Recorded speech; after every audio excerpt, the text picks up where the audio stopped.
सरस्वती देवे गौरवाणी प्रचारिणे निर्विशेष शून्यवादी पाश्चात्य दशतारिणे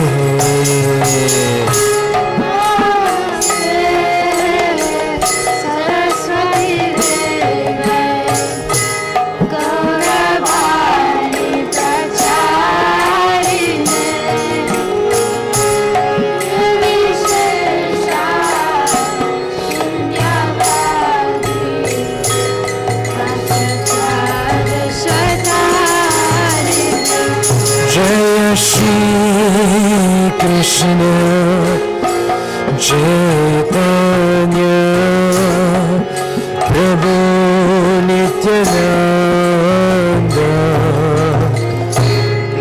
Shri Advaita Gadadhar Srivasadi Gaur Bhakta-vrinda Jai Shri Krishna Chaitanya Prabhu Nityananda Shri Advaita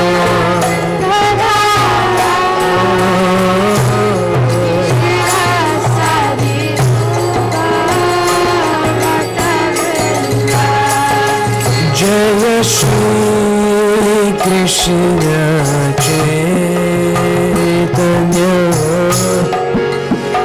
Prabhu Nityananda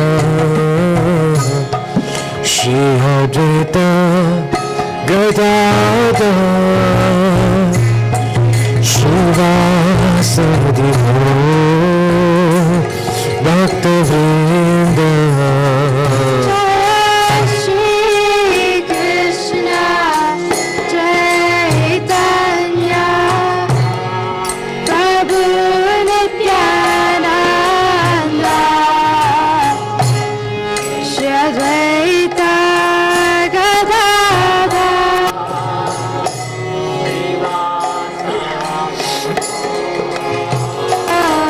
Bhakta-vrinda Jaya Shri Chaitanya Prabhu Nityananda Shri Advaita Gadadhar Srivasadi Gaur Bhakta-vrinda Jaya Shri Krishna Chaitanya Prabhu Nityananda Shri Advaita Gadadhar Srivasadi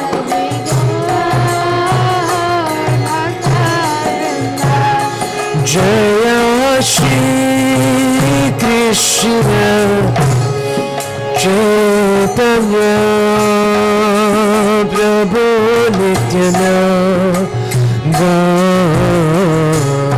Shri Advaita Gadadhar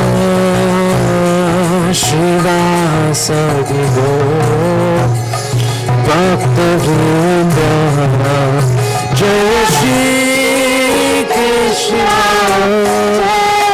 Chaitanya Prabhu Nityananda Shri Advaita Gadadhar Srivasadi Gaur Bhakta-vrinda Hare Krishna Hare Krishna Krishna Krishna Hare Hare Hare Rama Hare Rama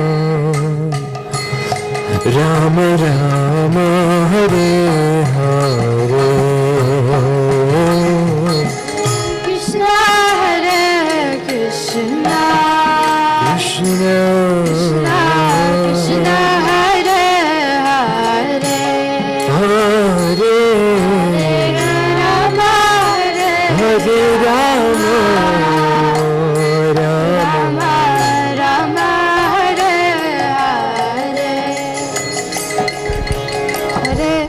Krishna, Hare Krishna, Krishna Krishna, Hare Hare, Hare Rama, Hare Rama,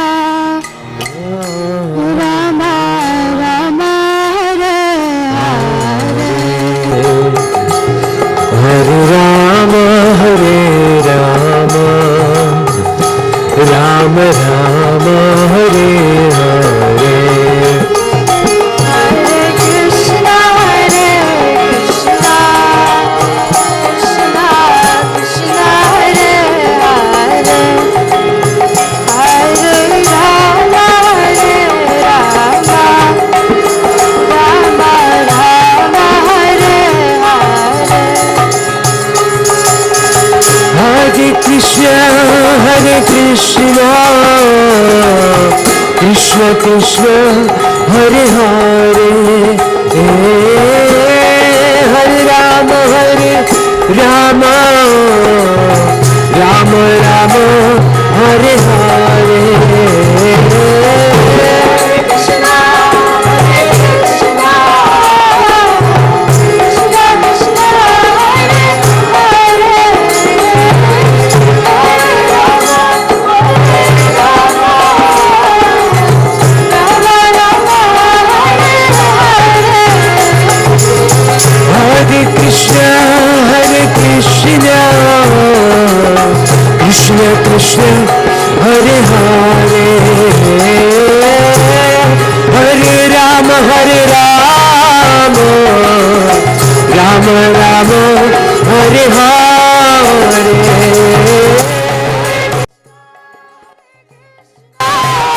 Krishna Krishna, Hare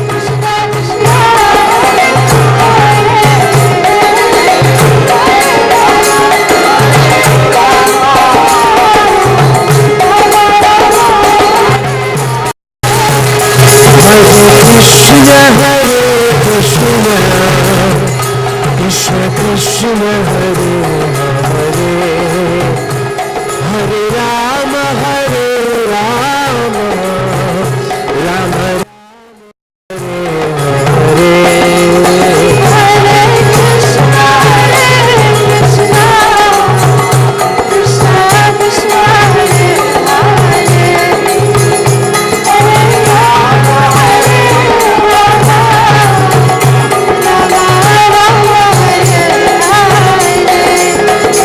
Hare Krishna, Hare Krishna, Krishna Krishna, Hare Hare, Hare Rama, Hare Rama, Rama Rama, Hare Hare.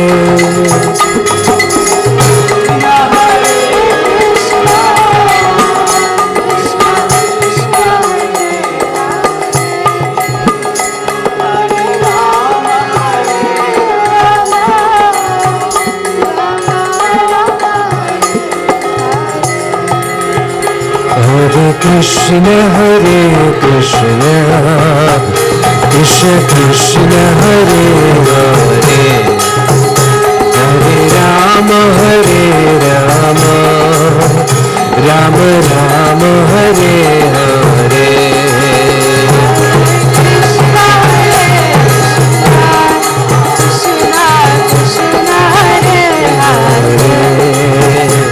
Hare Rama, Hare Rama,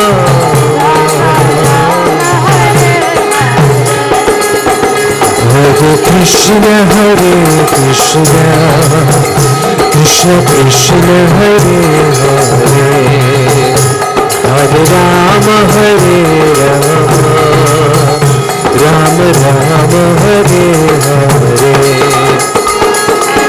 Krishna, Hare Krishna, Krishna Krishna, Hare Hare,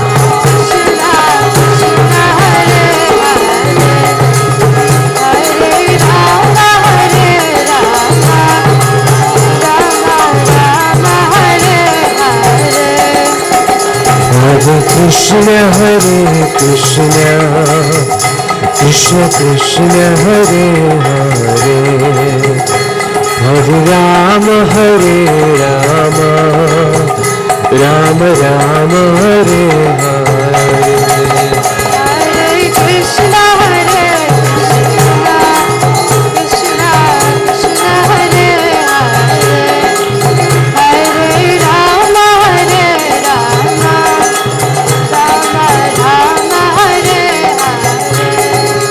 Hare Hare Krishna Hare Krishna Krishna Krishna Hare Hare Hare Rama Hare Rama Rama Rama Hare Hare Hare Krishna Krishna Krishna Hare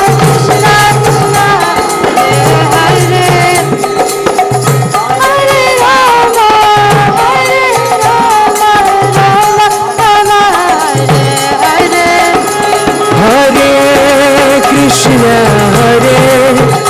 Krishna Krishna Krishna Hare Hare Hare Rama Rama Rama Hare Hare Hare Krishna Krishna Krishna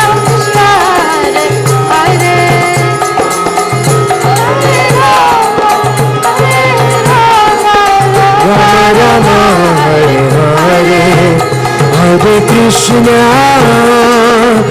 Hare Krishna Krishna Krishna Hare Hare Hare Rama Rama Rama Hare Hare Hare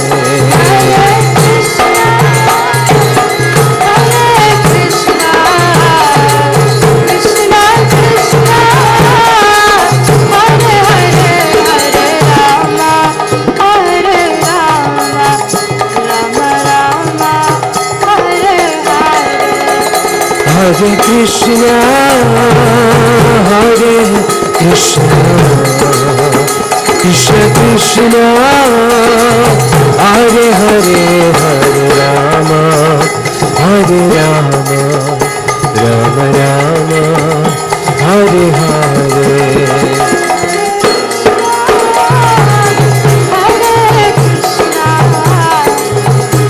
Krishna Krishna Hare Hare Hare Rama Rama Rama Hare Hare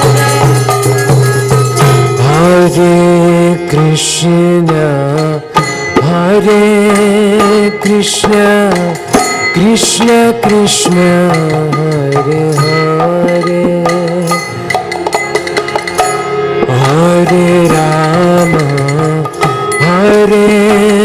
Rama Rama Rama Hare Hare Hare Krishna Krishna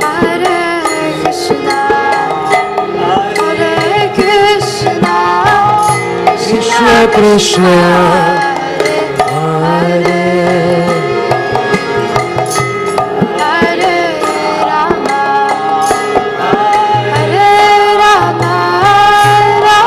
Rama Hare Hare Hare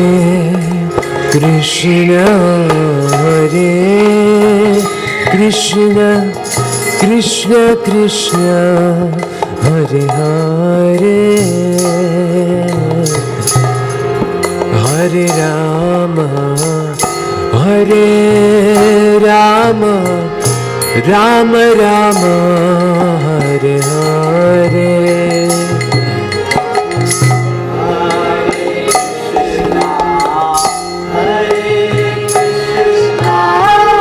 Krishna Krishna Hare Hare Hare Rama Rama Rama Rama Hare Hare Hare Krishna Krishna Krishna Hare Hare Hare Rama Hare Rama, Rama Rama, Hare Hare.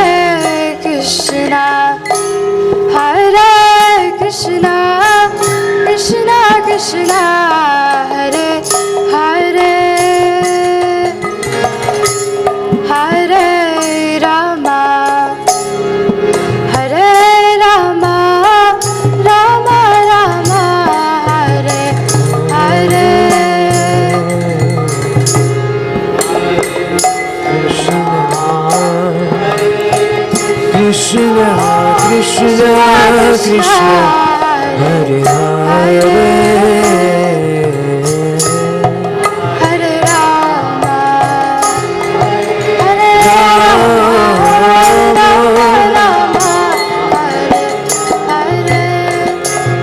Hare Krishna, Hare Krishna, Krishna Krishna, Hare Hare, Hare Rama, Hare Rama, Rama Rama, Hare Hare.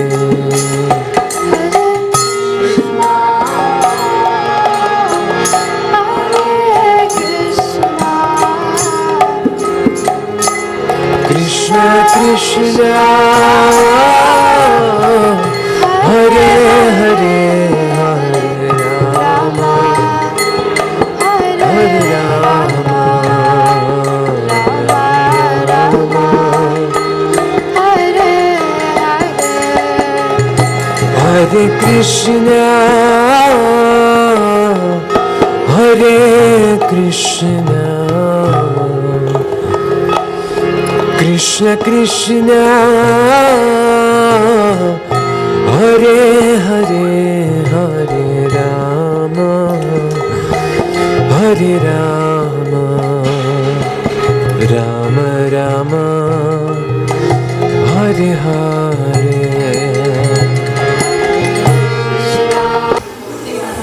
Excuse me, Sunday's Ekadasi. Okay, you're all alert. That's good, okay. Sunday's Ekadasi.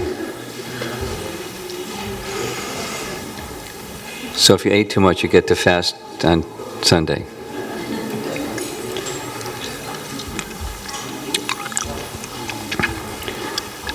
Okay, are we ready to focus? Everybody's ready to settle down and...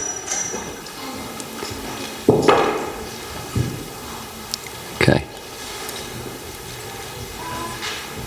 Hare Krishna.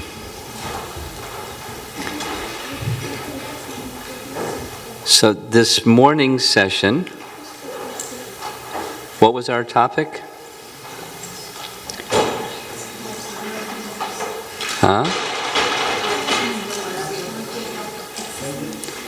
Accessing the mercy of Lord Chaitanya.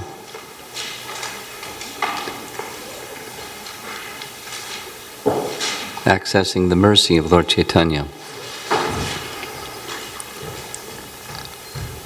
So that we can access the holy name. Because through the access of the mercy of Lord Chaitanya, one gets access to the holy name. And access to the holy name helps us permanently enhance our relationship with the holy name. So it's all connected with that theme.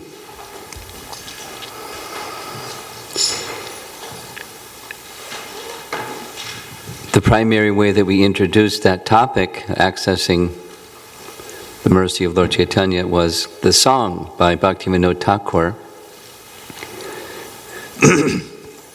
Gurudev Kripa Bandhu Diya, which is Bhaktivinoda Thakur's rendering of the third verse of Shikshastakam. And we paid special attention to terms that come from that song that correspond with Amanina, Manadena. We hear more, at least I'm accustomed to hearing more about humility, more humble than a blade of grass, more tolerant than a tree. We don't hear as much about ready to offer all respects to others without any expectation of respect in turn. But we spend some time on that. We're going to spend some more time on that in relation to today's topic, or this afternoon's topic, attracting Krishna's attention. So just to focus again and a little refresh. Sakale samana. Sakale samana. In the word for word, it's translated as honoring all living beings. Sakale samana. Bhaktivinoda Thakur is praying for the power I mentioned. A cultured person has some idea, at least, of the importance of honoring people and how to honor people in their different positions. Sakale samana. But he's asking for the empowerment to do so, to follow through with what we know is right and to do it in all circumstances of life. In Shikshastakam, this is more an educational point, mana dena is the corresponding term. Mana dena, giving respect to all. Mana dena, giving respect to all. That's in the word for word. And commonly Prabhupada would recite it as being prepared to give all respects to others. Mana dena, sakala samana, offering respect.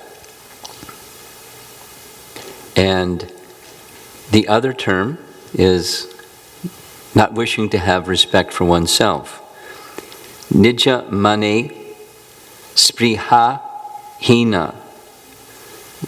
Nija mane is, as far as personal honor is concerned, or in regards to personal honor, spriha hina, being free from all desires for personal honor. I can say in my service as a sannyasi, and using the conventional term of pastoral counseling or extending devotee care to devotees, this is an issue for a lot of people. They feel they weren't respected, or they feel they were disrespected, but they were expecting respect. They got either a 0 or a minus. They didn't get the plus, they wanted the plus. They wanted respect. And then there's a relationship issue between that person and another person. They were disrespected or didn't get respect. And kind of aggravates it as others were honored, but I wasn't honored. Unequal treatment or something like that. Amanina, Prabhupada translates word for word as without being puffed up by false pride. Amanina, without being puffed up with false pride, or does not expect personal honor.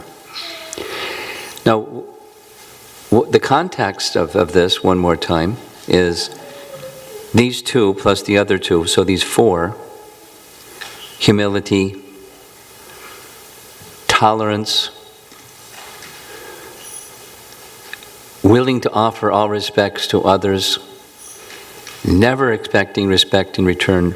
These are four qualities that if one possesses them, one can chant the holy name of the Lord constantly. And you can only do something constantly if there's some taste, so it refers to taste, getting taste. Not just, chanting, but taste in chanting. That's high. Already, third verse of Shikshastakam, we're already at a high position. That's accessing Lord Chaitanya's mercy. So to connect with our theme for the retreat, if we do these, offering all respect, sakale samana, and nija mani sprihahina, if we can do that, we can permanently enhance our loving relationship with the holy name and Krishna.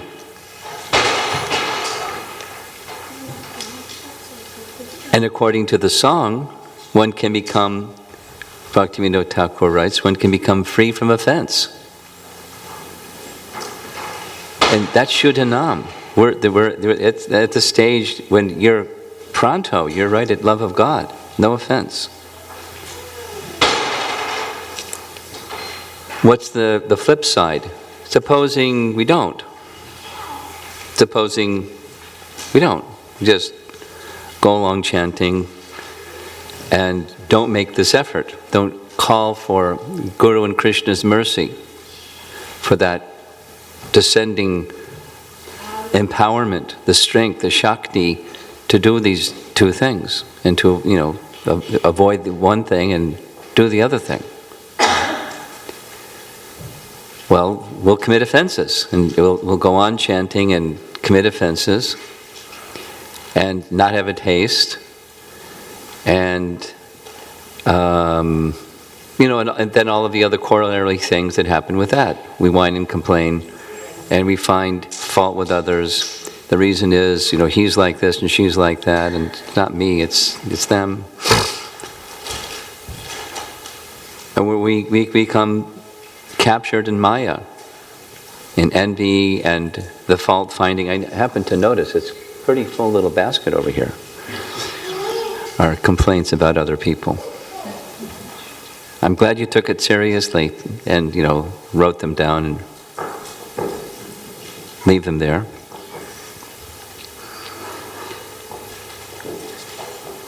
And when we start doing those things mentioned, then it very quickly, like 1, 2, or almost 1, 1, it goes to disrespecting Krishna and because it's directly connected to our relationship with Krishna. If we're not connected with Krishna, we're going to see these things in others, faults in others, and so forth and so on.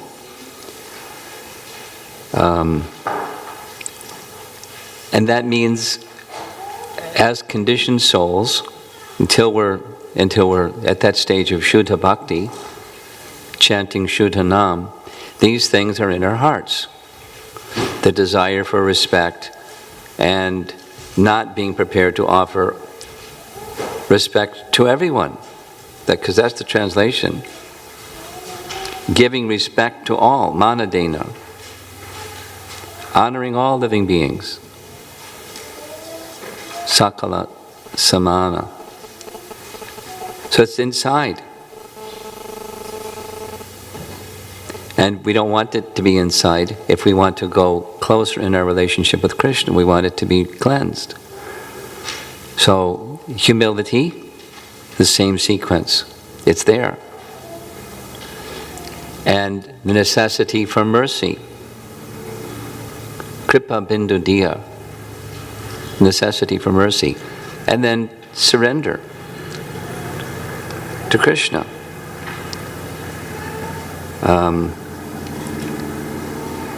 I'm going to narrate 2 pastimes, Aristasura's being killed by Krishna, and Kesha's being killed by Krishna, because they connect directly with this theme.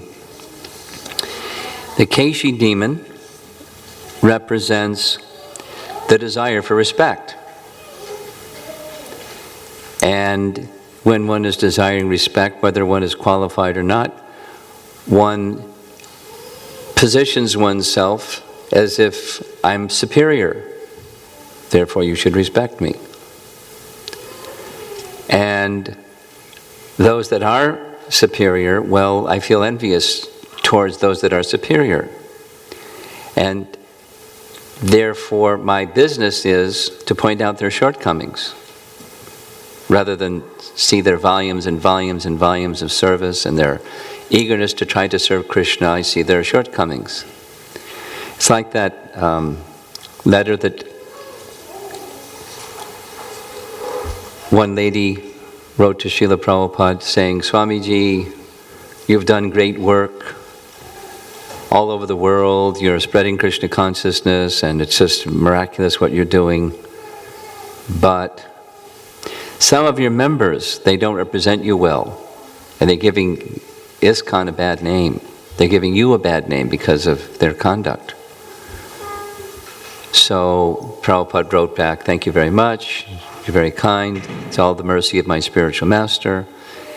I'm just carrying out the instructions of my spiritual master, it's his grace. This child that likes to talk needs to find another place. I bet you can help them find another place. Thank you.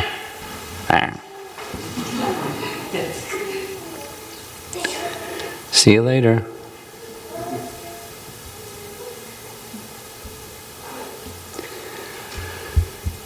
Okay, so, and then thank you very much for your appreciation. It's all the credit goes to my Guru Maharaj, who very kindly gave me this service, and I'm just carrying out his order. And as far as my disciples are concerned, please consider them like a person who's taking a shower. They recognize they're not clean. They're in the shower to make themselves clean. So appreciate that they're in the shower to make themselves clean. And by doing so, they'll become clean. Again, thank you very much for your kind words. So as Prabhupada was writing to this lady, we should see, and as we read the adosha darshi, adosha is without faults, darshi, one doesn't see the faults. There's this nice discussion between Tamal Krishna Maharaj and Srila Prabhupada, where Prabhupada was asking Prabhupada the difference between calling a spade.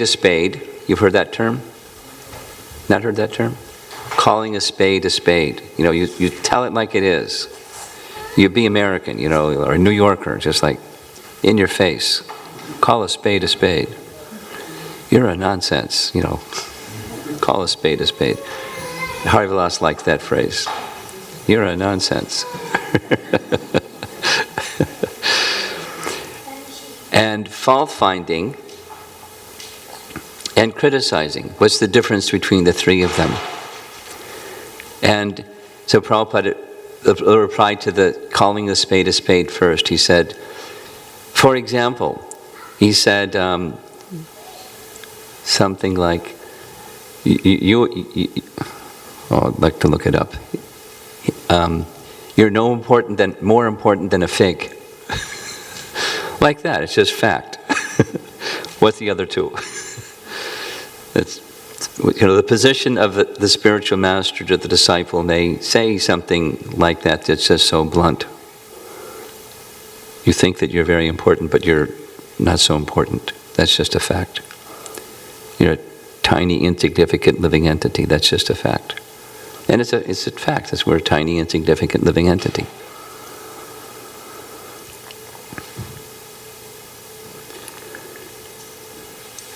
Keshi is one who I want respect. So I try to make myself big. And anybody else that's big, I want to make them look small. You know, all of that stuff over there.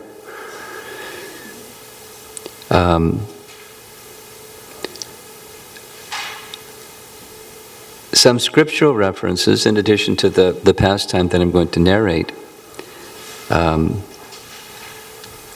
In Vishwanath Chakravarti Thakur's Madhurya Kandambini, it's a book that describes.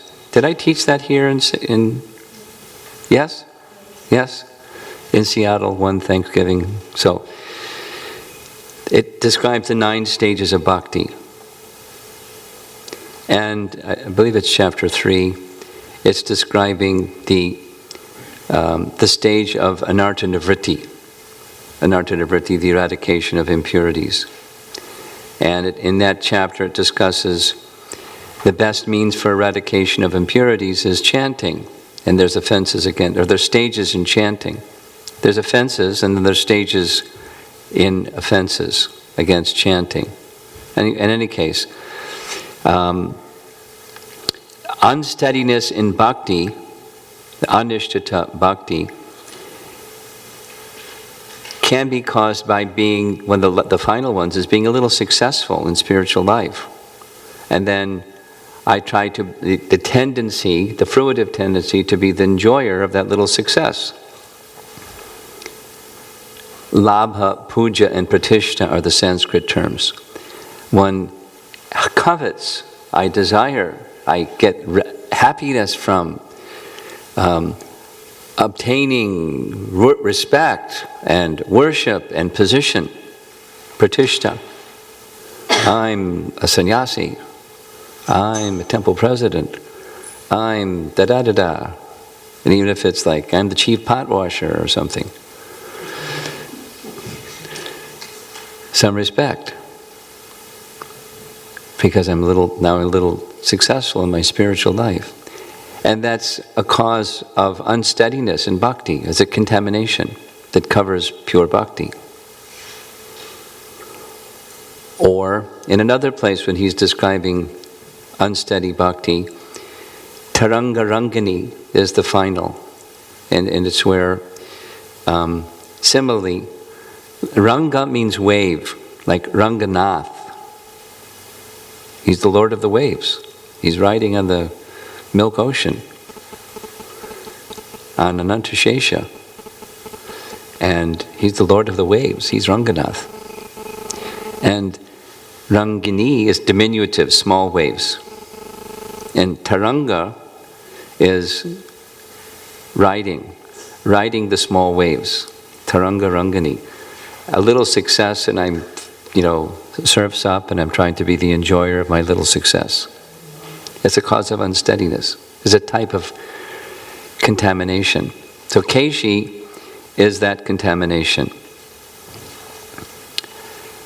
And it's towards the end, or when one is a little successful, some may never take up devotional service, but if one does and has stayed on in devotional service for some time, one is expecting that the contamination is, one is expecting something, some recognition. One can say, well, it's only natural. And one can also say, it's only a contamination. It's not something that a Vaishnava looks forward to. It's something that one who has the contamination looks forward to. A very nice example that comes to mind is Madhavendra Puri, who is the spiritual master of Ishwara Puri, who is the spiritual master of Lord Chaitanya. Madhavendra Puri, when he went on behalf of his deity, Gopal, he was sent from Vrindavan to get sandalwood and camphor because his body was hot. So he went to Puri. On his way to Puri, he stopped at Ramuna. He saw the deity of Gopinath, who is known as Chirakora Gopinath. He steals the kheer. For before that, he was just Gopinath. But when Gopinath stole the kheer from Madhavendra Puri, because Madhavendra Puri saw this is famous. They make wonderful kheer. I'd like to taste some of that so I could tell from tasting it how they made it, so I can make some for my deity Gopal. But it was before it was offered. The pujari was just bringing it out, putting it on the altar. I thought, oh, I made an offense. So he stayed for the arti. Then he left and went to the marketplace feeling, I'm a big offender. But Gopinath stole the sweet rice, put it behind his cloth in the middle of the night, at midnight, 1 o'clock, whatever. He woke up the pujari. Wake up. I stole some sweet rice, some kheer, for Madhavendra Puri. You'll find it. You didn't notice it. I covered you with my Yogamaya potency. It's right behind my cloth. Now go take your bath, get the kheer, and find Madhavendra Puri. He's in the marketplace. The pujari was astonished. Took his bath, put on a fresh cloth, took his key, opened up the gate because no one could get in. And sure enough, there was the kheer behind the deity. So he went out into the marketplace. He didn't know who Madhavendra Puri was. He was just calling out, Madhavendra Puri, Gopinath has stolen this sweet rice for you. You're the most fortunate person in the universe. Madhavendra Puri, where are you? Madhavendra Puri heard him calling and accepted the kheer. And the loving reciprocation of Gopinath, drank the kheer, broke the pieces of the pot and put it in his cloth, and then thought, I have to leave, because when people wake up and they hear about this happening, they'll want to come and offer me respect. I don't want that. So he left. In the middle of the night, he left. Because he didn't want respect. That's Madhavendra Puri. And then there's the rest of us. We want respect. At least Keshi-ness within us wants respect.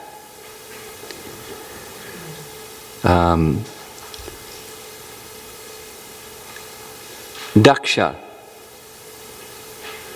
wanted respect. He was really good at performing yajnas.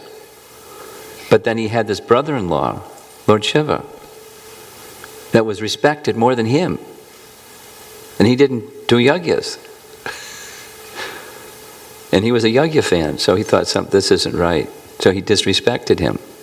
Because, in order to make myself, this is envy, the nature of envy.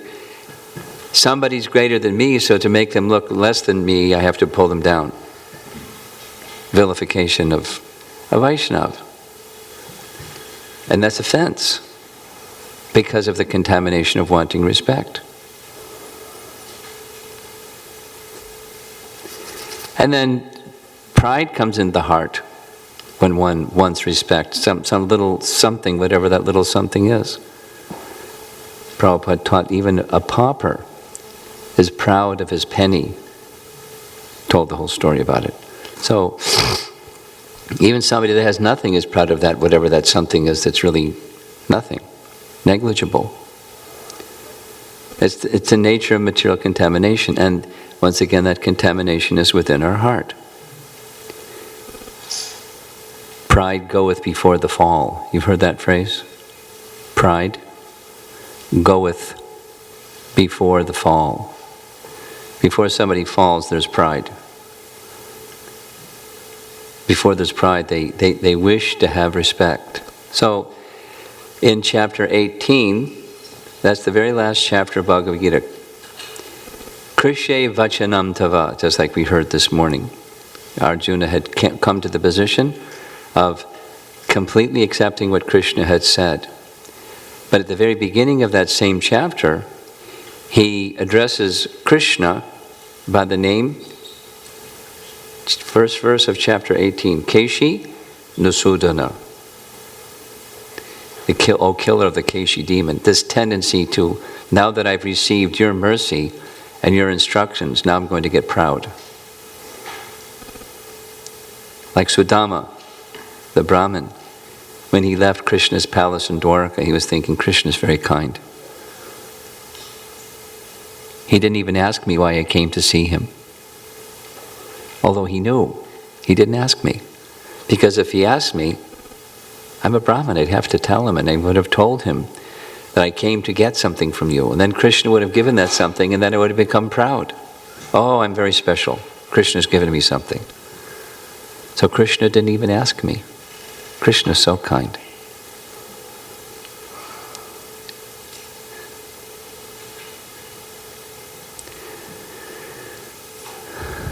Pride goeth before the fall. Now the Kuvera and Manigriva, they became so degraded because they were proud. We're sons of Kuvera. He's the treasure of heaven. And besides that, he's very dear to Lord Shiva, and we're his son, so we're dear to Lord Shiva too. Pride makes one fall. So in the now the topic for this afternoon, accessing or receiving Krishna's mercy.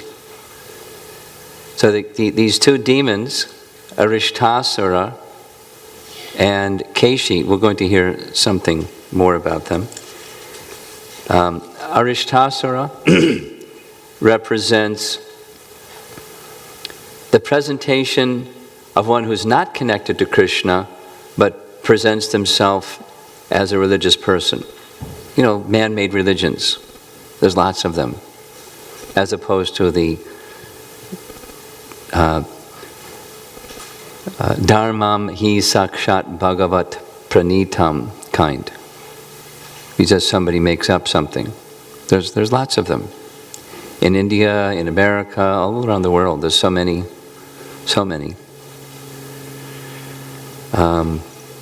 Those who display cheating religion or that tendency, that's arishta. And in order to attract people's attention, pomp and splendor. Without naming names, there's no need to do that. You can all think of the ones that you know nearest to you when you grew up or something like that, people that are into those things. We don't need to name names. And in order to really promote it, that which is genuinely connecting one to Krishna has to be poo-pooed. You have to criticize. That's not good because, like, Krishna's bad because he danced with the gopis. And that's irreligious, and so Krishna's bad. Or something like that.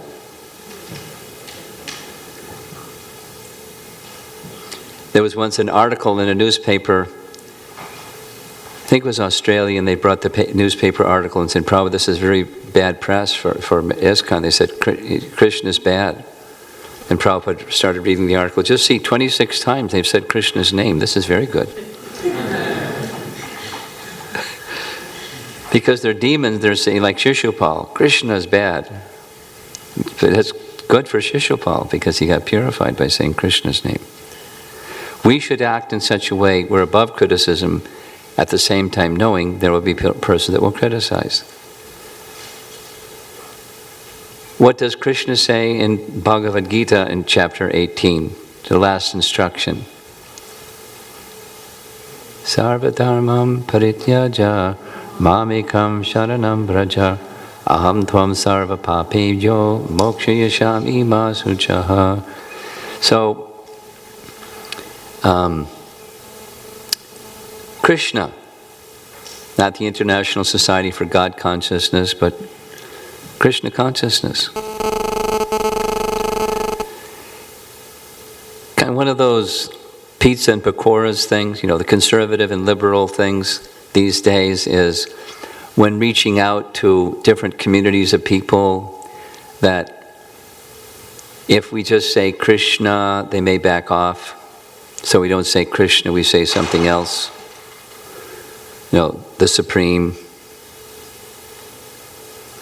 I have that challenge when I go to China because, without too much detail, especially in public, in devotee circles it's not a problem, but in public venues, like, you know, they take us to sometimes to a yoga studio, yoga place. So they have their rules. You know, no religion. You can talk spirituality. I've been instructed. Spirituality, ethics, values, okay. God, no. Krishna, forget it. Then you have to teach things that's like indirect. It's challenging. But that's China because the government has its things. But then trying to reach different communities sometimes, we don't want to quote, put people off so we don't say Krishna. Although we chant Hare Krishna, we just don't tell them what Hare Krishna is. I am not so comfortable. Some people can do that, I don't know. But the Bhagavatam is very clear. Dharma prodita kaitavotra paramo nirmatsaranam satam. And that's what the teachings of Lord Chaitanya are resting upon, is Srimad Bhagavatam. In this pastime with Arishta, when I'll highlight it when we go along. Actually, I'm doing this deliberately. I'm kind of like doing it backwards. I thought about it. I could just narrate the pastime and then tell you, here are some elements within the pastime. I'm doing it backwards. There's a purpose for Krishna performing these pastimes for conditioned souls. That's us, by the way. It helps us to have obstacles removed, like the Arishta obstacle tendency and the Keshi obstacle tendency from our hearts. Just hearing the pastimes will have that effect, will help us get access to Krishna. What to speak of the residents in Vrindavan and how they deal with Arishta and Keshi. When Arishta appeared, you'll hear the details, everyone was terrified. He was this huge, this roaring, gigantic beast, tearing up the place with his horns and scaring everybody with his roaring and his horns. And so they just called Krishna's name. They didn't even say anything more than that. They just called his name. Krishna, Krishna. And immediately Krishna came. Just like that. Just like when we call Krishna, Krishna. Krishna's there immediately. And he says, Ma bahishta. Ma is don't, negative. Don't be afraid. And just by Krishna saying, don't be afraid, like Ma suchaha, Ma bahishta, immediately their fear was gone. Because all it took was Krishna to say, don't be afraid. I mean, mothers with your children, if you tell your children, don't be afraid, maybe they'll not be afraid. But the residents of Vrindavan, just hearing Krishna say, Ma bahishta, that's it. That's all it took.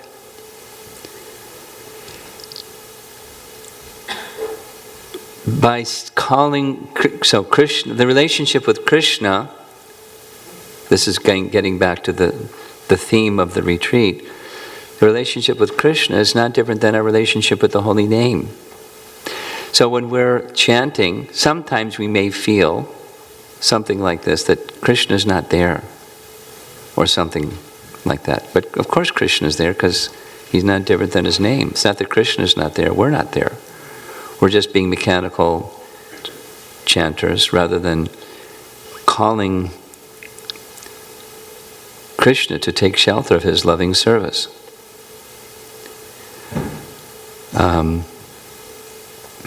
Or the Kaitava Dharma thing that the Bhagavatam speaks about, that wanting the kingdom of God without God. And I invite you to be a sannyasi for a while and see, what's the variety of stuff that's out there. It's really an abundant variety of nonsense, borrowing from another one of Hari Vilas's favorite phrases, nonsense.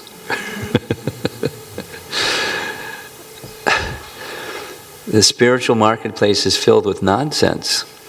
And people, accept nonsense as genuine, and genuine as nonsense, or something that, they can't relate with, or something like that. It's very unfortunate. It's Kali Yuga. People's minds are spinning out of control. Meet some young Western people, or modern Indian people, and they're all over the place too. They're all over the place. Made it very, very difficult. This materialistic religion, by the way, that's a contradiction of terms. Materialistic religion, Kaitava Dharma, cheating religion, There's no submission to Krishna, but there's strong fastidious attachment to stuff. Like, in Krishna book, is Satyajit. He was an ardent worshipper of the sun god. Boy, was he into it. For hours every day, he'd mantras and make offerings, and he got his Shamataka jewel. And so he just completely forgot Krishna. It was like, here I come, here comes Satyajit. I'm wearing my Shamataka jewel around my neck. Completely ignoring Krishna. Caused him a lot of problem. He lost his life. He lost his brother, and then he lost his life.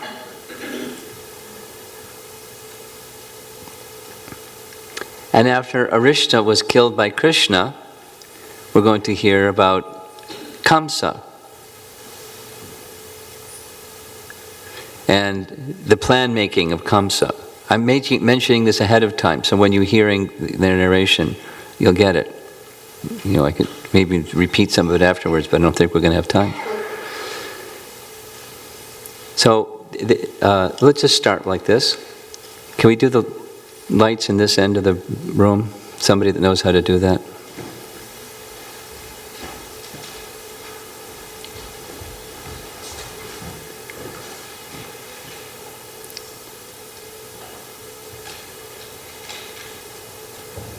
Okay, that's good. Very good. Okay. I hope you can read it. This is Bhaktivinoda Thakur. This is giving you a background to why I'm narrating and why Krishna is performing these pastimes. From Sri Chaitanya Shikshamrita, Bhaktivinoda Thakur writes that Krishna's activities are of two types: Nitya, Leela, and Naimittika, Leela. Nitya is eternal pastimes, and Naimittika is occasional pastimes. So Nitya Leela we know. Same as in the spiritual world, Krishna performs here. Then there's occasional pastimes. He gives some examples. Krishna leaving Vrindavan to live in Mathura and Dwarka. In Goloka, Krishna doesn't leave. In Gokula, Krishna leaves.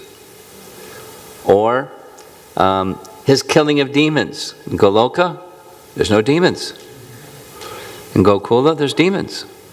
Or another one is Krishna's birth.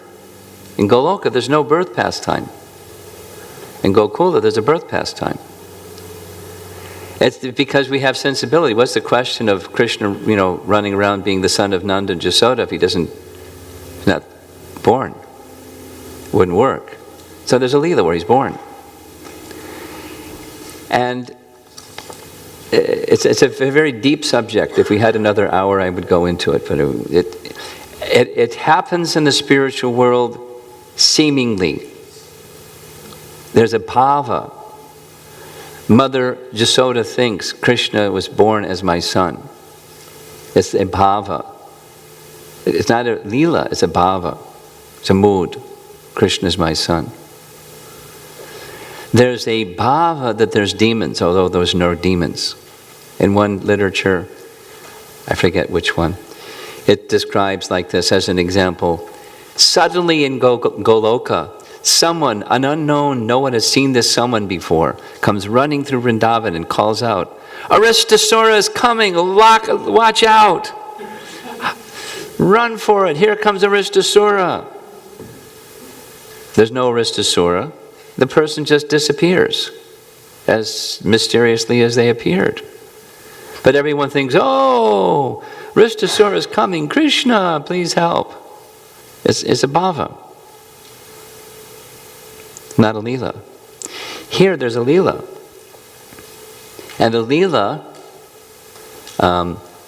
Bhaktivinoda Thakur writes, these Naimittika Leelas are very useful for an aspiring devotee who is bound within the material world. That's us, especially for us. Practicing devotees, sadhakas, understand these occasional pastimes to be negatively tinted reflections of the eternal pastimes. Again, that's a deep subject. Vibrama Vilas is how Bhaktisiddhanta describes it. Vilas is another word for pastime. It's a special word that means like very intimate pastime. And Brahma, Bhrama, that means mistake. Vibrama means very mistaken pastimes. One thinks, although there isn't. Demons. One thinks there's a birth, although there's no birth. And other things. One thinks there's marriages, although there's no marriages. The gopis. It's a long subject. Long subject. Read text 37 in Sri Brahma Samhita, if you have a dictionary. It's 12 pages long and it explains it, what I just mentioned. But we'll be discussing it when I come again in Thanksgiving. So whether you have your dictionary or not, you'll hear it being described. So, such sincere devotees, that's you, hope that by the influence of understanding the purpose of Krishna's performance of different occasional pastimes, their own various anarthas or unwanted material contaminations will be destroyed. But we need to understand the purpose, so we're going to describe the purpose. By remembering these pastimes, devotees aspire to destroy their own demoniac mentalities and tendencies. We can come to the stage of unmixed devotion. By Krishna's performing these pastimes, or hearing about Krishna performing these pastimes by reading Krishna book, by reading Srimad Bhagavatam, by reciting them, by remembering them, and so forth, by coming to a japa retreat and hearing about them. We know from Shikshastaka by Chaitanya Mahaprabhu, the second one, begins Nam Namakari Bahuda Nija Sarva Shaktihi. No, just that part. The first is Nam Namakari Bahuda. Krishna has many names, Bahuda, such as Krishna, Govinda, etc. And Nija Sarva Shaktihi. In each and every one of these names, there's innumerable potencies.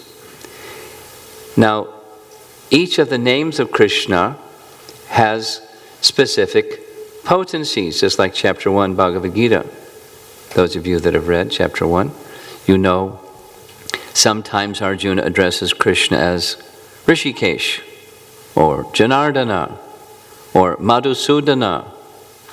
And each of those names invokes some aspect of Krishna, because Krishna is everything.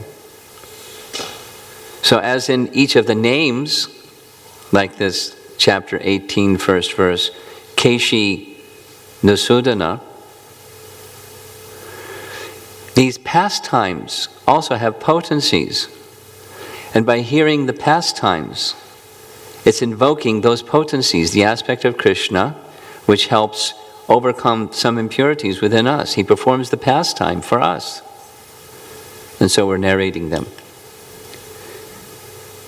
And we'll start with the Arishta demon, false religion. Very proud and arrogantly, ostentatiously showing off with pomp and splendor and wanting the real center of religion to be destroyed. He's a mega personification of that tendency. So the pastime begins in the spring. Midway through the period of dusk. So dusk. So it's like the calculation is something like from 8:20 to 10:35 by solar calculation. That's the period of the day. In the evening time, midway through the period of dusk, when Krishna was eager to perform the rasa dance near Govardhan Hill, Arishtasura madly approached the cowherd village bellowing, terrifying everyone, tearing up the embankment of the fields with his hooves. A crazed bull eager to fight.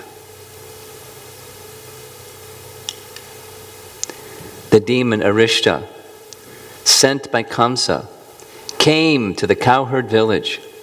Appearing in the form of a bull with a large hump, he made the earth tremble as he tore it apart with his hooves. Here's a description of his appearance. He had a complexion of a cloud and had sharp horns and eyes blazing like the sun. He repeatedly licked his lips with a loud sound. He twirled his tail in pride. His shoulders, can't read it, tough? Tough. And his hump was huge and impossible to pass over. His body was smeared with urine and stool.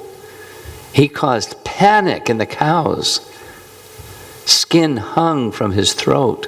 His face was scarred by being hit by trees. He always wandered in the forest to attack sages, doing austerities. He wasn't a nice person. He wandered through the Vrindavan village, breaking everything. With anger, he attacked the cows with his horns. The domestic animals fled Vraja out of fear. Arishta was not satisfied since he could not fight. Look how big he is. That's a river. Clouds hovered about sharp-horned Arishta's hump, mistaking it for a mountain. And when the cowherd men and ladies caught sight of the demon, they were struck with terror indeed. The strident reverberation of his roar so frightened the pregnant cows and women that they lost their fetuses in miscarriage. This is the gopis seeing Arishta coming down the trail, and they immediately embraced the tamal trees, calling out Krishna's name for protection. The situation became very terrible, and all the inhabitants of Vrindavan began to cry, Krishna, Krishna. The commentary says they didn't say anything else, like please save us or anything. They just called his name. That's all.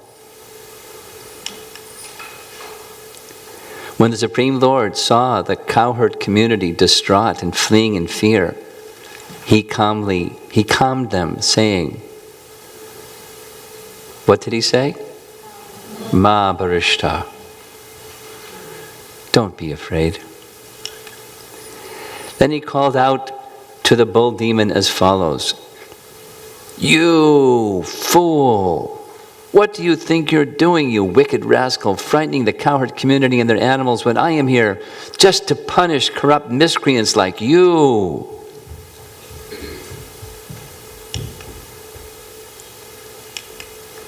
Whoops. There we go. Without moving an inch, Krishna slapped his arms with his palms, further angering Arishta with the loud sound. Then, appearing most attractive, he casually threw his mighty serpentine arm over Sridham's shoulder and stood facing the demon, smiling in casual disrespect. What kind of a big man are you? Thus provoked, Arishta pawed the ground with one of his hooves, and then with the clouds hovering around his upraised tail, furiously he charged Krishna.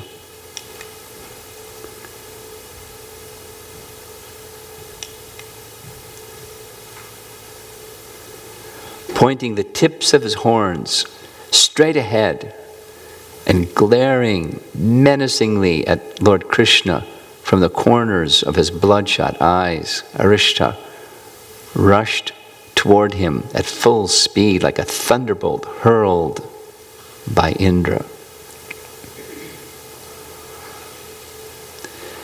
This is the Kaitava Dharma folks. attacking Krishna, or the Kaitava Dharma tendency within any one of us with regard toward Krishna will finish Krishna. Of course, the Rishta is like a mega demon.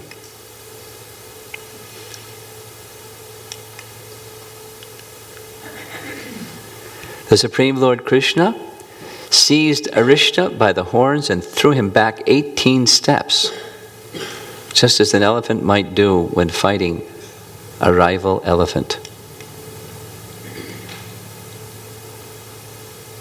Picked him up and threw him in the air, 18 lengths.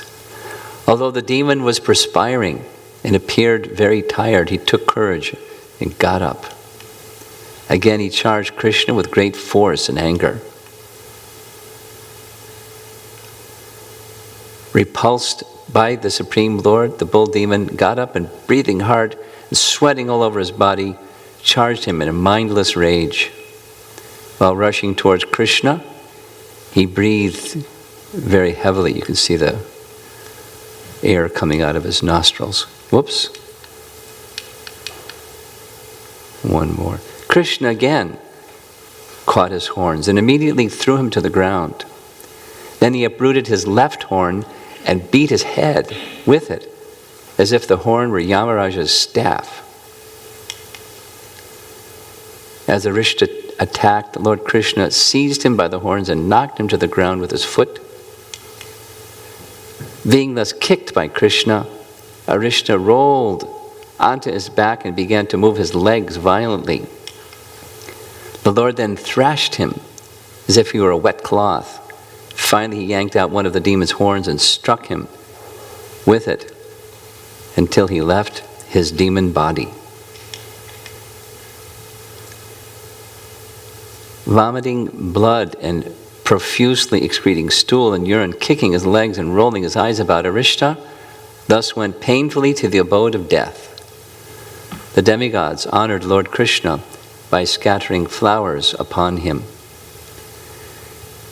Now there's a comment by our acharyas, I think this is Vishwanath, that says he went painfully to the abode of death, the Lord of Death, Yamaraj.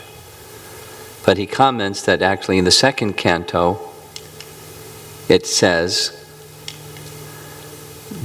the demons, thus being killed, would attain either impersonal Brahmajyoti or his personal abode in the Vaikuntha planets.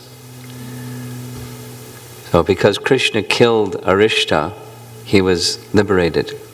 But he was, the commentator says, Shukadev Goswami had such disdain for Arishta, he spoke like that.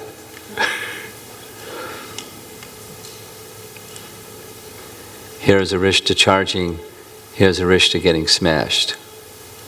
And here's the cows and the cowherd boys running in fear from Arishtasura. And a painting that shows the whole pastime. Here's Arishta coming charging.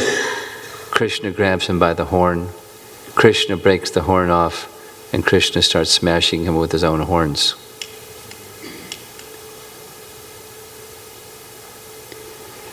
When Arishtasura is killed, Krishna and Balaram, it's the end of the afternoon, they go back home to Braja.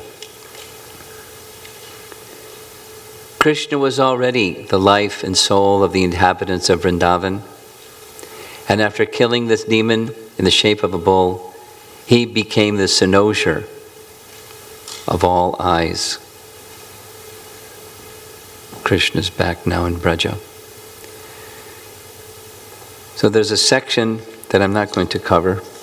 It just, well, having thus killed the bull demon Arishta, he who was a festival for the gopis' eyes entered the cowherd village with Balaram. There's a section here that gives a little description of who Arishtasura was in his previous lifetime. He was a student of Brihaspati. This is Brihaspati, and here he is sticking his feet out in front of Brihaspati, and Brihaspati noted this is very uncivilized. He said, you sit like a bull sits. You should become a bull. So he became a bull. It specifically mentions, this is Garga Samhita, a bull in East Bengal. I don't know what he was doing over in Braja if he was from East Bengal. And by being killed by Krishna, he was freed from the curse. So this is the cheating religion message here. And some other slides. So, next.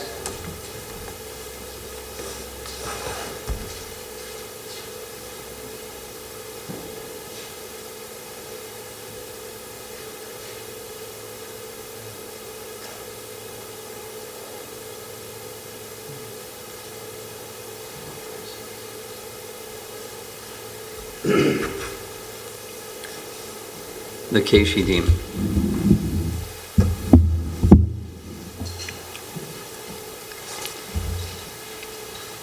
Keshi assumed the form of a horse, but he wasn't like a regular horse. He was huge. And he was one of the favorite associates of and assistants of Kamsa. The way the Bhagavatam reads is, after the killing of Arishtasura, Narada went to see Kamsa. But as I mentioned, it happened much later. The pastime of Krishna killing Arishtasura took place in the springtime. And because that's where Krishna has Rasa Leela both in the autumn, in the Sharat season, and in the spring season. In the spring season, commonly the Rasa Leela would be performed by a place near Govardhan Hill. And Keshi was killed the following year on the Chaturdasi day of Shivaratri. So our Acharya is described like that. So although it says after Arishtasura had been killed by Krishna, Narada went to speak to King Kamsa. It was sometime later. Because after Arishtasura was killed, that's when Radhakund and Shamakund were created. And then there were Leelas performed at Radhakund and Shamakund and many things. So it was sometime later. But Narada went to visit Kamsa. And he had a purpose. His purpose was, he wanted to hasten Krishna's, the purpose for Krishna's appearance, which was to come to this world and kill the demoniac kings, but he was only killing the demons that were sent by Kamsa, one by one. There were so many other demoniac kings to be relieved. So to hasten that pastime of Krishna's leaving Vrindavan and coming to kill the other demons, the other demoniac kings, he went to visit Kamsa. And although Kamsa was a demon, what made him a demon was what? He was averse to Krishna. But one of the things that he was part of Kamsa's program is when a Brahmana would come, he would honor the Brahmana. Jarasandha did the same thing. He honored Brahmanas because he wanted the punya for honoring Brahmanas so he could do demoniac things, duskriti. So he honored Narada very, very nicely, and Narada said, "You pleased me very much, this nice reception. I'm going to disclose something to you." What's that? You know very well that it was the 8th child of Devaki that was prophesied to kill you. Well, that 8th child of Devaki is Krishna. Vasudeva tricked you. When the 8th child of Devaki was born, he took that 8th child of Devaki to the other side he told him the whole thing, to the other side of the Jamuna River. He was afraid of your atrocious activities. And so Balaram is also there, and Krishna is also there, And they're both sons of Vasudeva and Devaki, and he's the one that's prophesied to kill you. And not only that, but every one of the demons that you sent to various destruction, it was Krishna and Balaram that killed every one of them. So you better watch your backside. And immediately Kamsa drew his sword. What's that? Yeah, I'm going to kill Vasudeva. He lied to me. He deceived me.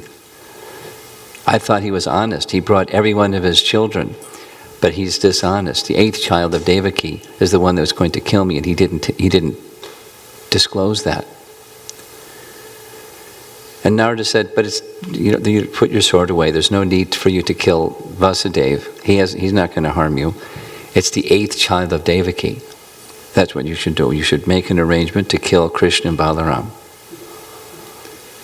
You're a very smart man. You know how to do that.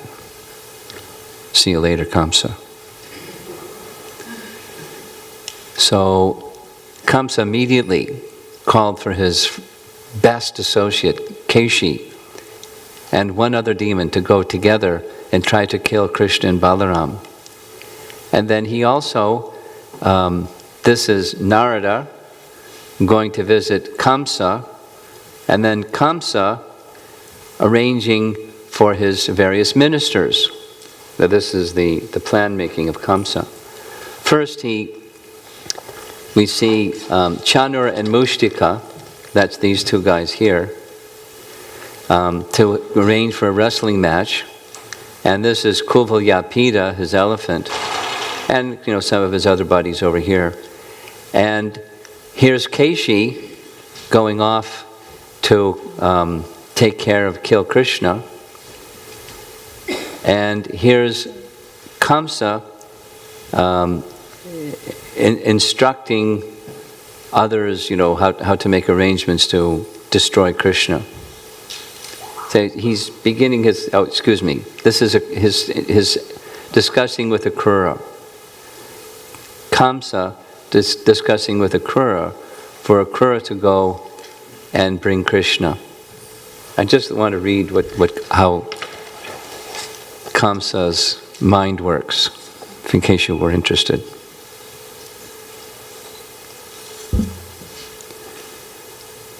He called for Akrura, one of the descendants of the family of Yadu, in which Krishna was born, as the son of Vasudeva.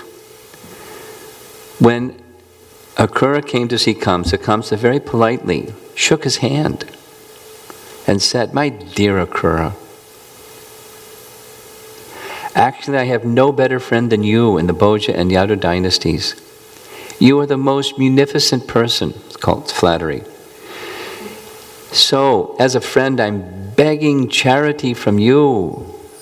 Actually, I have taken shelter of you exactly as King Indra takes shelter of Lord Vishnu." Flattery. "I request you to go immediately to Vrindavan and find the 2 boys named Krishna and Balaram. They are the sons of Nanda Maharaj.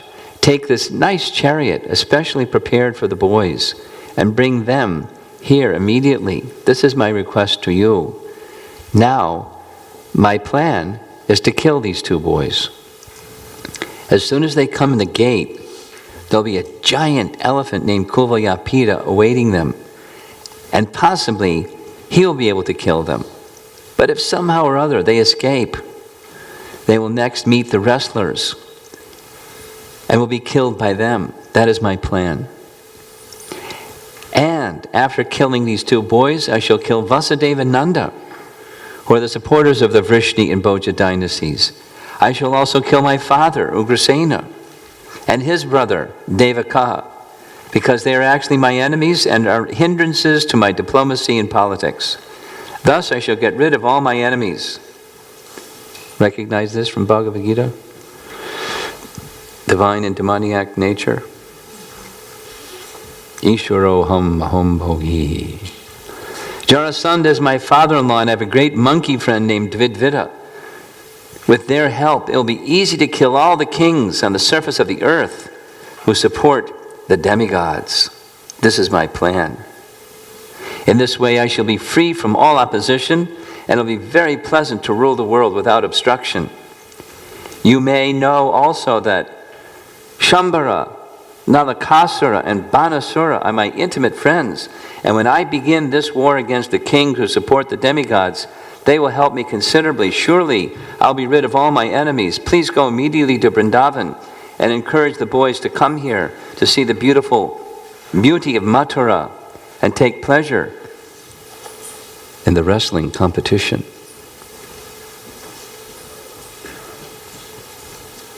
So Krura is a devotee, and he's hearing Kamsa reveal his plan to kill Krishna this way, that way, and his father, and all this stuff. So here's Krura. My dear king, your plan is very excellently made to counteract the hindrances to your diplomatic activities. But you should maintain equilibrium, for the result of your activities may be fruitful or may not be fruitful. After all, man proposes, God disposes. We may make great plans, but unless they are sanctioned by the supreme authority, they will fail.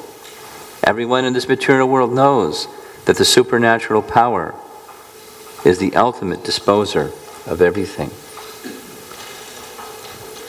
So he's a devotee, and Kamsa's not.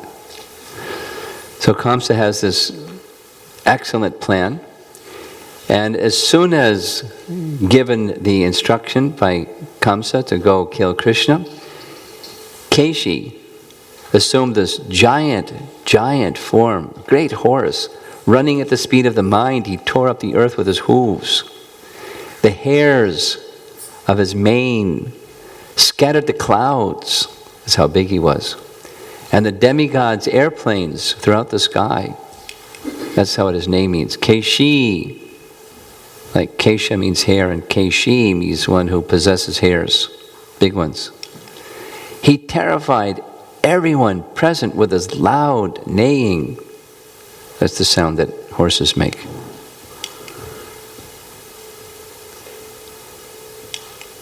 Keshi made the earth tremble with the stomping of his hooves. He shook the clouds with his tail as he was charging about, searching for Krishna. Hearing the words of the people, "Save us, save us." I bet they called Krishna, Krishna. Krishna spoke in a voice deep as thunderclouds. "Do not fear, O cowherds. Why do you have fear of Keshi? Because of him your courage has disappeared? What use is this wicked horse which has no strength, is proud and gallops around, taking strength from the demons?" The Keshi demon does not waste any time in causing distress to the inhabitants. He went all over the place. These are animals that are running in fear as he was charging here and there. So Krishna comes in direct front of Keshi, appraising the situation.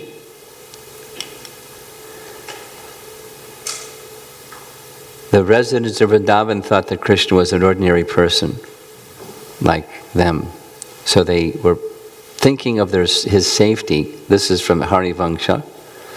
"Oh Krishna, do not approach that wicked horse. You are a child, and he is unconquerable. He is Kamsa's original life heir in external form. He is the best of the king of horses, incomparable in fighting. He causes fear in armies, is the strongest of horses, cannot be killed by any being, and is the greatest sinner."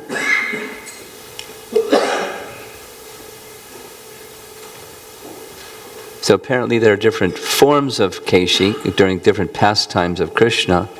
This one in Harivangsha indicates he's compared to the moon because his complexion was white. But the other we heard was like a cloud.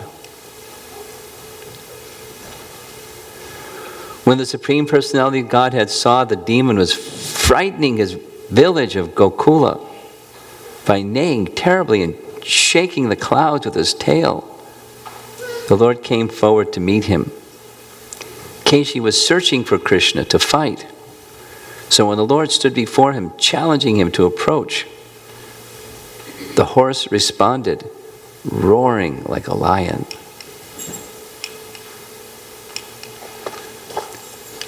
Seeing the Lord standing before him, Keshi ran towards him in extreme rage, his mouth gaping as if to swallow up the sky. With eyes like blooming lotuses, Krishna glanced at the demon in casual disrespect, same as he did with Arishta, just like, who are you? Rushing with such a furious speed, Keshi was difficult to conquer. The unapproachable horse demon tried to strike the lotus-eyed Lord with his 2 front legs. Since he is beyond the knowledge of the senses, Adhokshaja, how could Keshi strike him with his hooves? The Transcendental Lord dodged Keshi's blow.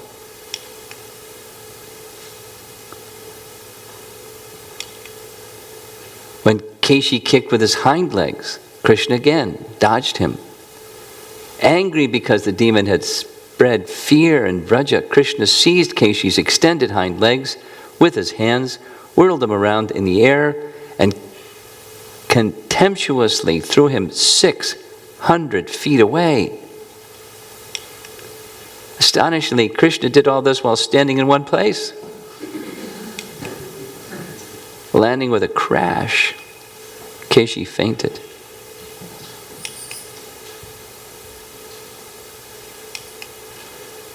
Upon regaining consciousness, Keshi angrily got up, opened his mouth wide, and again rushed to attack Krishna.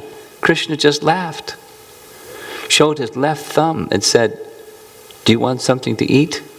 Here, eat this." Whoop. What happened? Just as a curious person may put a snake into a mouse hole without fear of mishap, Krishna thrust his left fist into Keshi's mouth, which represented his life air.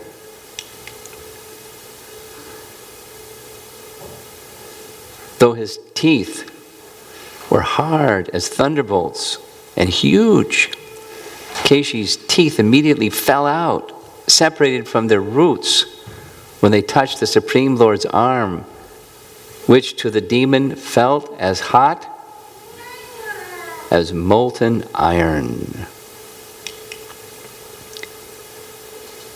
Vishwanath Chakravarti Thakur points out that although Lord Krishna's arm is more tender and cooling than a blue lotus, to Keshi it felt extremely hot, as if made of lightning bolts.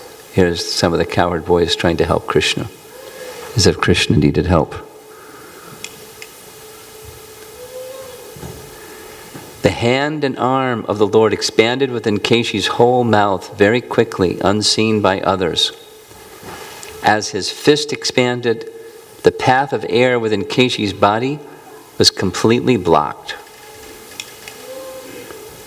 As Lord Krishna's expanding arm completely blocked Keshi's breathing, his legs kicked convulsively. His body became covered with sweat, and his eyes rolled around. The demon then passed stool and fell to the ground, dead. Krishna expanded his arm till Keshi's body burst. In this way, the demon died. And one of the acharyas writes like this: as with the disease of untreated indigestion, where the patient suffers greatly, the stomach may suddenly expand within the body, which can cause a person's sudden death. The death of Keshi was similar.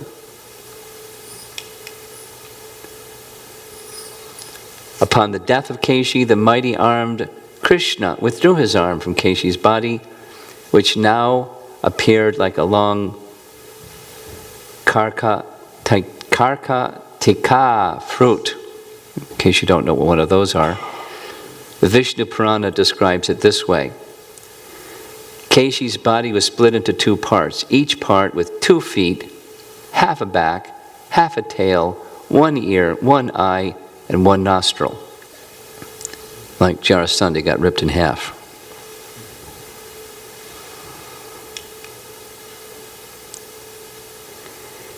Without the least display of pride at having so effortlessly killed his enemy, the Lord accepted the demigod's worship in the form of flowers rained from above. They sprinkled flowers and fine drops of water to dispel Krishna's fatigue. Here's the demigods dropping flowers and fine drops of water. Though he had effortlessly killed the enemy, Krishna did not feel pride mixed with astonishment, thinking, I have killed him. And here's, the demigods come to offer their prayers and their honors to Krishna. When Keshi was killed, the cowherd boys and gopis were astonished. They praised lotus-eyed Krishna, attractive with anurag. And Krishna went home. Seeing Keshi dead, the cowherd men and their wives were overjoyed. They were free of all obstacles and fatigue. They welcomed beautiful Krishna according to age and place, with pleasing words, and worshipping him again and again. So they knew the art of how, according to their position, to honor Krishna. Of course, in their case, it's not just etiquette, it's ecstasy. And for us, we observe etiquettes. There's appropriate ways to honor different persons according to our position and according to their position. That's culture. But in Braja, it's just spontaneous love. So, just a little review.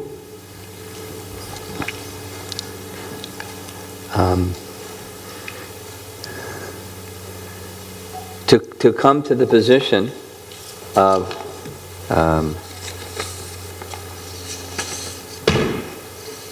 attracting Krishna's attention, we just have to call out for him feelingly. Because Krishna, that's not only the act of calling, but it's the feeling with which we call. And if we feelingly call out for Krishna's shelter, because there's a mood of humility and there's a mood of recognizing that we need Krishna's kindness, and so we're calling out in the mood of taking shelter of him, Krishna extends his shelter. And whatever impurities or obstacles in our own hearts that may remain, that do remain, Krishna will help us. Personally, Krishna will help us to become free from those obstacles. And one of the things that we can do to take Krishna's help is to read Krishna book or read Srimad Bhagavatam. Because by reading Krishna book and reading Srimad Bhagavatam, we're hearing about Krishna and Krishna's prowess. And those very same tendencies, obstacle-wise, within our own hearts, will be eradicated. The power is there for that to happen. Just as by reading Bhagavad Gita and Arjuna addressing Krishna in various ways, Rishikesh and Janardana and Madhusudana and Keshisudana and so forth. That there's potency in each of these names. So, read Bhagavad Gita again and again. Recite these messages again and again. Remember them, share them with others, and pray to Krishna for his protection from our own shortcomings and our own weaknesses, our own impurities. This is our bhakti process, so that it strengthens and enriches our relationship with the holy name of Krishna. What do you think? A nice process?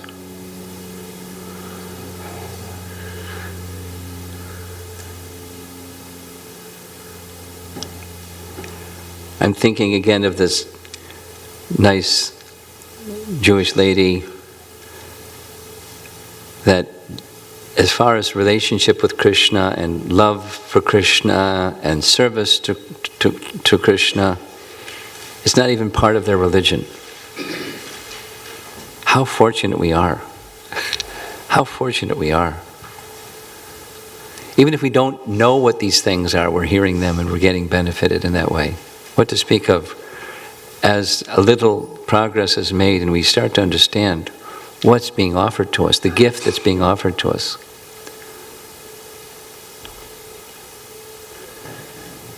By Lord Chaitanya. Love for Krishna in the most intimate form as found in the realm of Goloka Vrindavan. Braja Prema is being extended to us. Whew. How fortunate.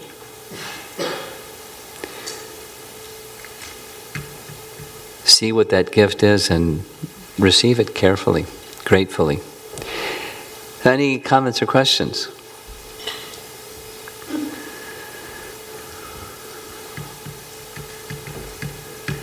I'm not used to this from our Seattle group. You're always got a million questions. Yes? Take the microphone over there, please.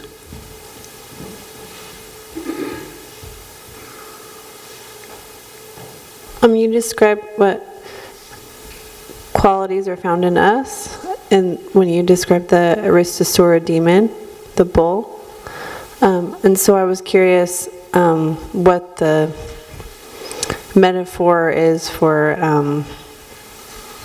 Keshi, as far as qualities that are found in us. For persons who? Well, first you described Aristasura. Yeah.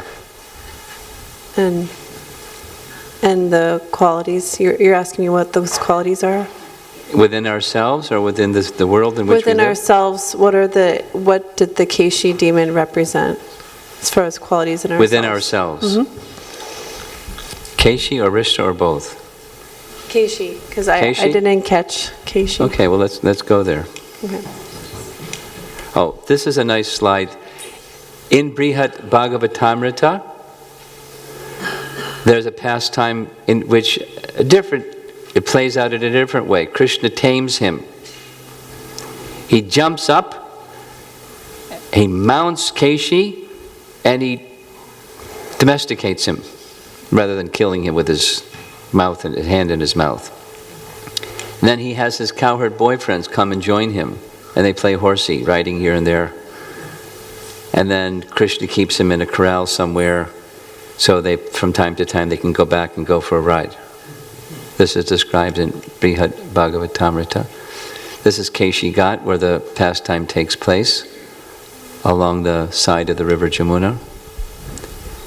This is who he is in his previous life. We'll skip that part. Keshi Dema represents tendency to think that I'm a great devotee. See, his brain is wired.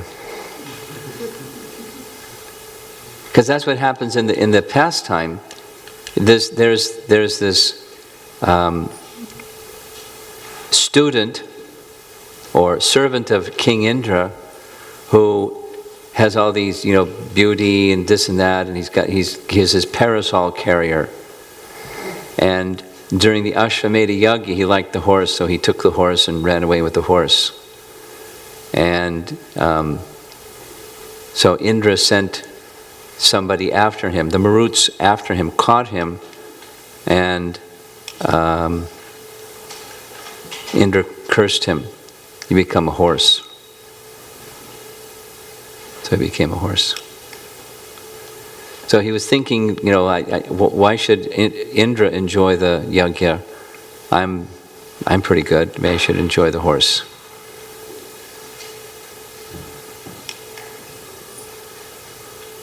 Let's see here. Here's a story. Once upon a time. Yeah, this is the one.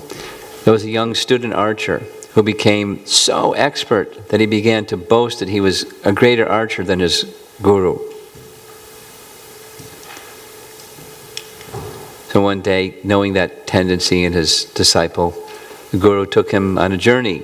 They went to the hills and they came to a chasm. There was just a log crossing the chasm. The guru crossed the log, and while standing in the middle of the log, he took an arrow from his bow and shot it into a tree that was on the other side of the chasm.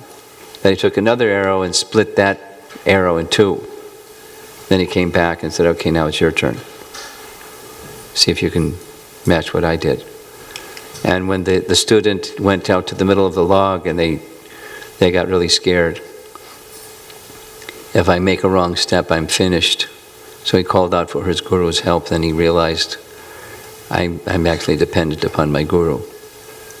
That's like one of these common stories. So there's a tendency.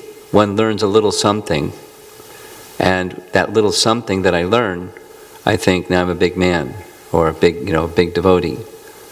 I've been practicing Krishna consciousness for so many years now, and I should be respected by other people, and so forth and so on.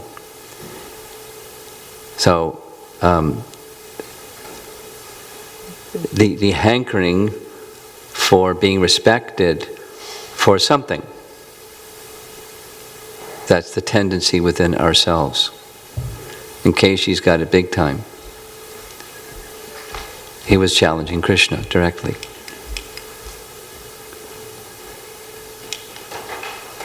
So the Purnarmushika Bhava story, this is one kids in school should learn. You know this one, right? A mouse came before a Brahmin and said, help, help, what's that? A cat's chasing me. What would you like? Let me become a cat. So he made him a cat. Then he came back later, help, help, what's the problem? This dog is chasing me. So you become a dog. Then a lion was chasing the dog, so he became a lion. Then he looked at the guru and was licking his chops, saying, what's this? You want to eat me? He said, yes, okay, you become a mouse again. Purnarmushika Bhava.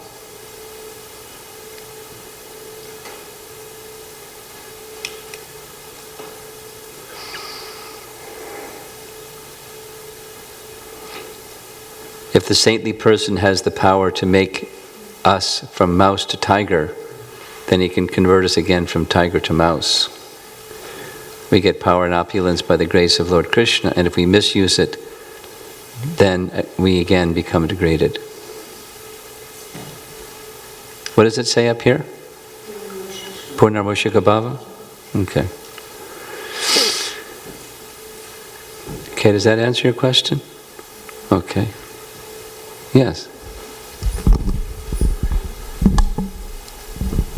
So Maharaj, I recollect you mentioning Aristasura to be representing false religion. So I'm trying to see how those tendencies manifest in the devotees, like in the sense, how do we...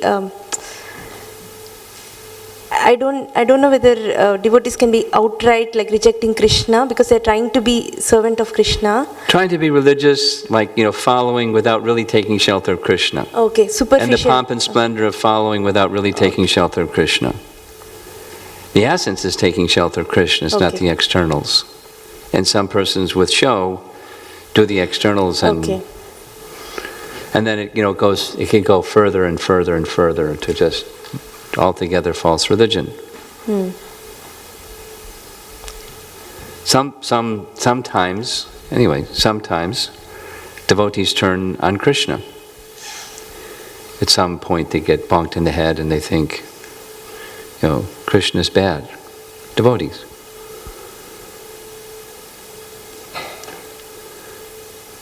This happens. That tendency. Yes.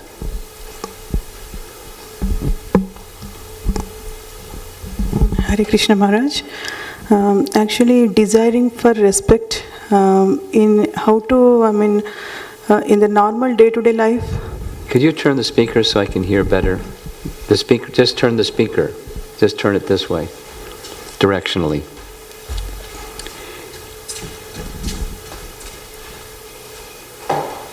Okay, try again.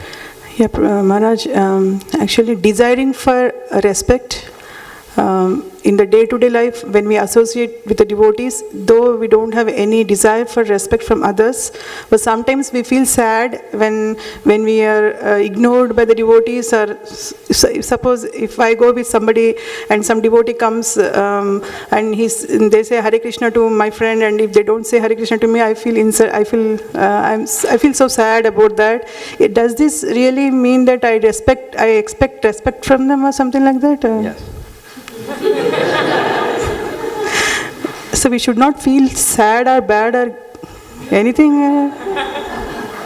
It's very hard, right, Maharaj? I mean, we feel.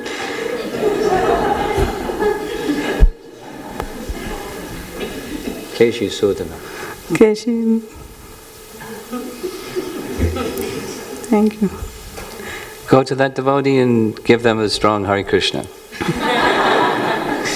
And if it happens again, you go and give them a strong Hare Krishna again. Just be their friend.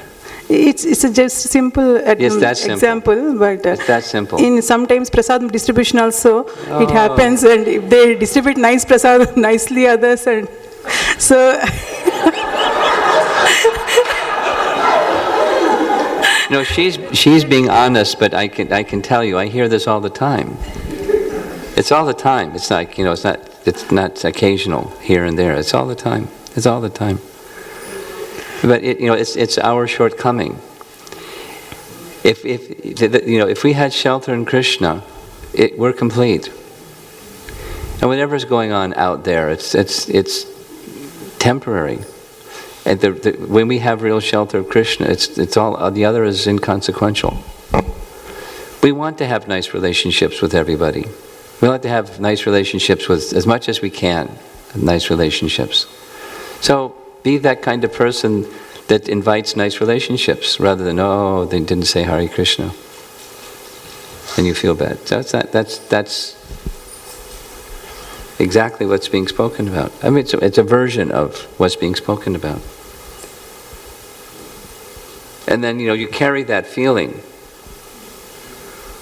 And then, it may go over there and, that complaint about that person. And, you may say, you know what I'm saying. If you don't say it, you may feel it. And it makes disruption in what's pleasing to Krishna. What's pleasing to Krishna is we don't attend to those things. We just act in service to Krishna, that's all. Whatever. And that's our position, that's our happiness. That's what's pleasing to Krishna, which makes us happy and makes him happy, and that's our life. Thank you for sharing that honestly. Something else? Okay. Oh, we have some more. I don't know what we're going to do with the schedule. Go ahead. Maharaj, I find myself in a similar situation as you, where I'm doing some preaching in yoga studios, and to a similar audience where they don't want to hear the word Krishna. It's almost like a turnoff. Yeah. But there's preaching opportunities in a more almost like value education. Yes. And I'm wondering if you could give a few good home run examples that you like to use in that situation. Well, sure. Here's two. Speak about something that they can relate with, and so then they get warm, like, compassion or nonviolence or something. There's one presentation that I do that's contemporary expressions of compassion. And, halfway, like say half an hour into the thing, everybody's really comfortable. because it's saying exactly what they resonate with. And then comes how Krishna speaks to Arjuna about compassion. So, they have all these other people speaking about compassion, and Krishna speaks about compassion. And, depending upon your audience and how much you've interacted with them, you can speak about, how the Mahamantra is compassionate, and Lord Chaitanya is very compassionate by giving this Mahamantra, because people in yoga studios know about kirtan, although they don't know what it is. It's an expression of compassion, where we're asking for Krishna's kindness upon that. So that's one thing.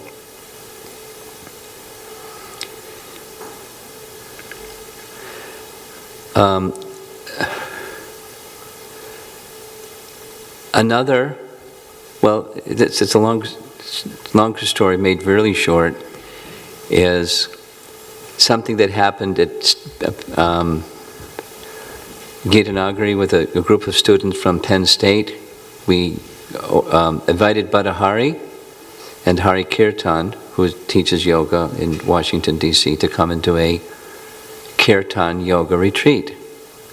And although it said Kirtan yoga retreat, a big banner across the main entrance archway going into Penn State University, early in September, they all came with their, the yoga mats and leotards, ready for the other kind. So we sat down, and Bhattahari singing, Om Namo Bhagavate Vasudevaya, and they're looking at each other going, I'm out of here. One of them leaned over each other, is this about God? I'm leaving tonight. So we got the vibration. So we did a little timeout, just said, we understand that you want that, not this, no problem. We're here to serve you, we'll give you that, not this. We're going to change the schedule completely. So Hari Kirtan did the yoga thing. And then he moved to the next one, called Vinyasa yoga, or it's moving yoga. Then chanting Om, sound connected with yoga, and it moved, and then by the evening they were completely relaxed. The evening before it was I'm out of here, and by that evening they were completely relaxed. It was in the temple room. We had the deity, closed. They figured it out. There's something behind those doors, because they could hear a little bell, and they figured it out. But they were okay. And by the last kirtan, by the evening, it was kirtan again, kirtan yoga. And without having ever seen devotees dance, they got up and started dancing. And they did it the same way, in circles and the whole thing. And then, he ended, and they went, same as devotees do, more. So he, more. So that's another, just give them what they want, and when they're ready, they'll dance. To what extent they understood what they were doing, we didn't give them philosophy, it was just yoga, and I don't know exactly what Hari Kirtan said, but maybe it had to do with the moving yoga along with the sitting yoga. So you can ask Hari Kirtan, find out his contact information, and he's in Washington, D.C., and he's accomplished at it. So that's the third, is that other people that are doing the same thing, you do a little networking and finding how do they make that bridge. How to make it look, inviting to walk on. Mainly it's relationship and trust with the person. That's mainly the thing. And then you'll know. You could say on another night we're going to do da-da-da. Anyone that's interested, otherwise just do what you're comfortable with on the other nights, the regular nights.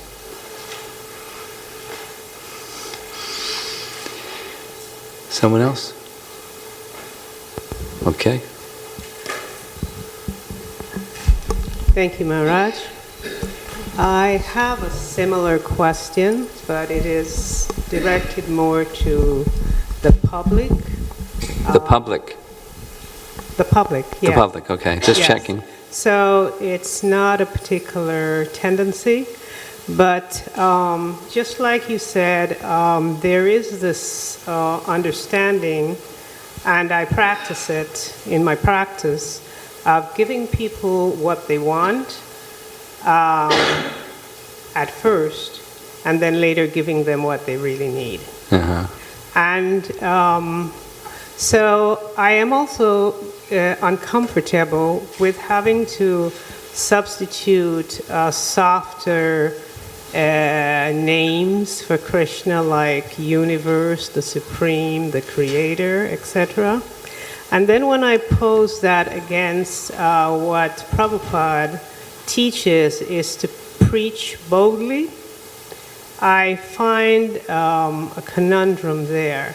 So I wondered if you could share some of the ways in which you, in your discomfort right now, are achieving, reaching the place of talking about Krishna.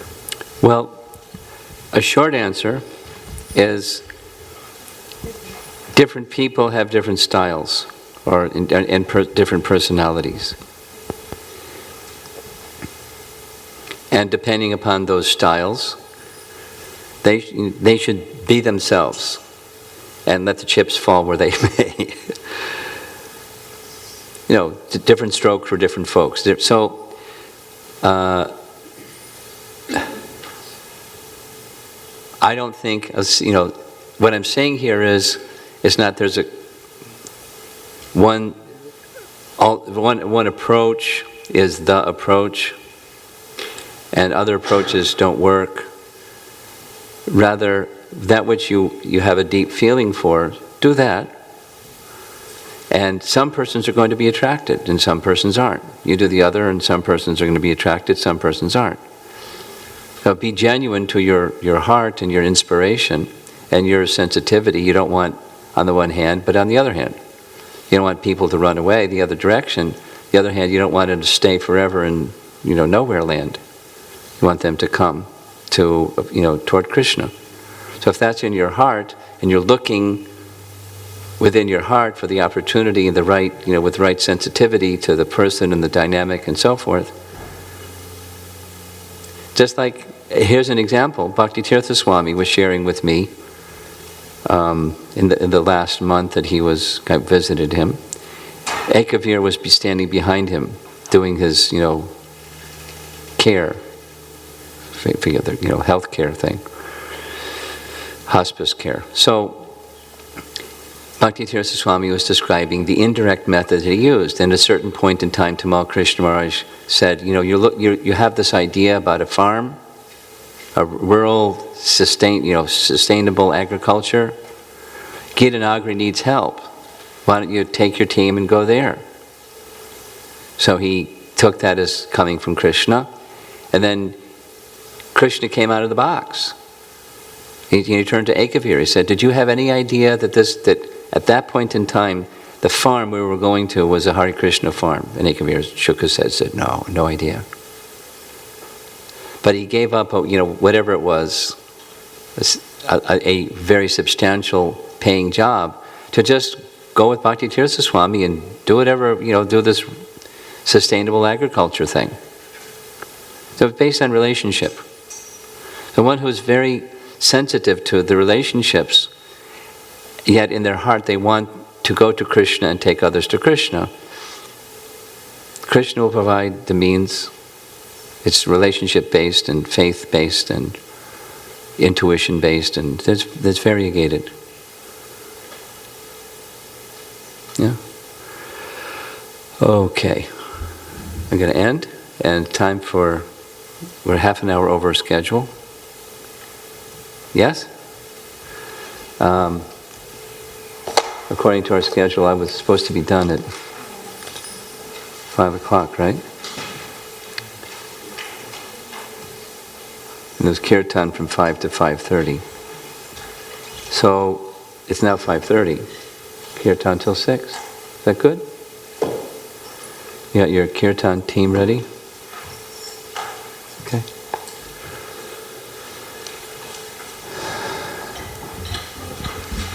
Srila Prabhupada ki jai.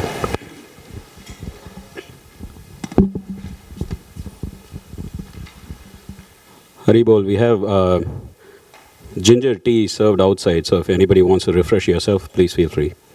Hare Krishna.